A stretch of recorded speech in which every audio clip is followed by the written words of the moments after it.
As the elections to the Khasi Hills Autonomous District Council (Khadc) remain on hold, steps are being taken to reconsider the delimitation of over 29 constituencies under its jurisdiction.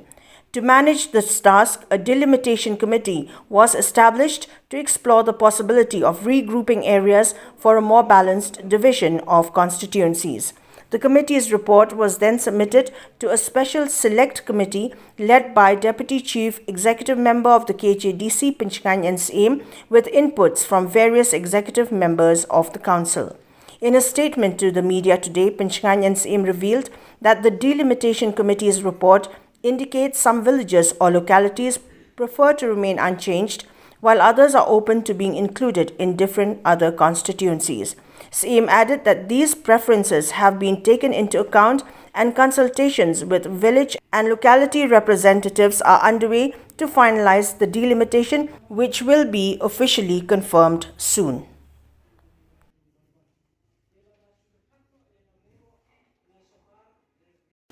Bat mentakasni nagaleng jungi ki dukhat juga komiti ngi ayo ban snap nalor ke jing tho ke bagi Aisyah ni adin bala refer sel komiti ngi ayo ban khot lu yaki menne ak por lai baje tam bat ban snap ya ka ege jing pen sngo jungi ba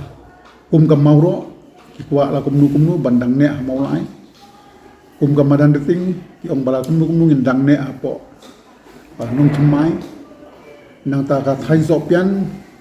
ki badon bar kata apo nong spung so yong ikwa balak nu kan wan ka mau plang sinong tong plang ka badon pa apo mau sentang badang kwa ban ne nang ta ka sinong diskian ka badang kwa hi ban pa no na po rambrai sha nong stoy ban ila snap ki baro mentakasni kamdei kan nugu bangida lendet linda kho snam markmat bangi kwat ng komiti bar hadin bangila snam nagaleng jungi ngla syong bar ngila persangkat bala ban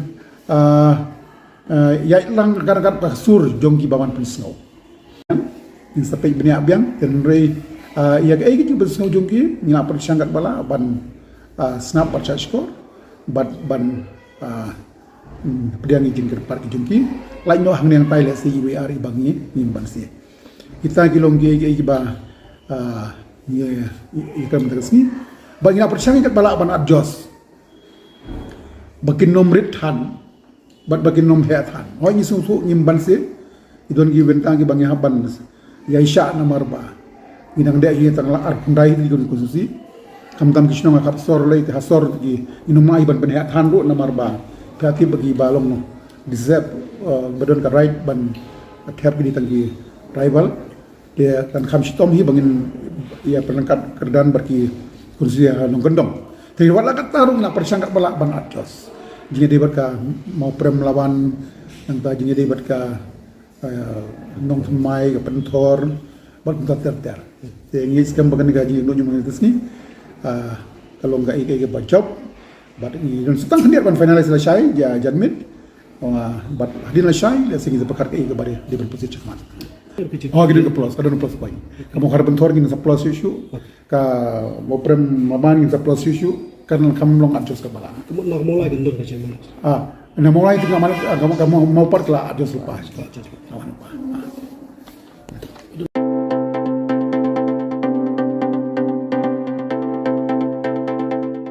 The ICFA University Meghalaya Admission Open 2024. The university offers program courses in the schools of Management, Humanities, Social Sciences and Science and Technologies for both undergraduate and postgraduate programs, UG and PG programs. Full-time campus programs offered under the undergraduate programs are BBA, BCA, BCom, BTTM, BA, Economics, Political Science, English and Education. For PG programs are MBA, MCom, MTTM, MCA, MA, Political Science, English and Education,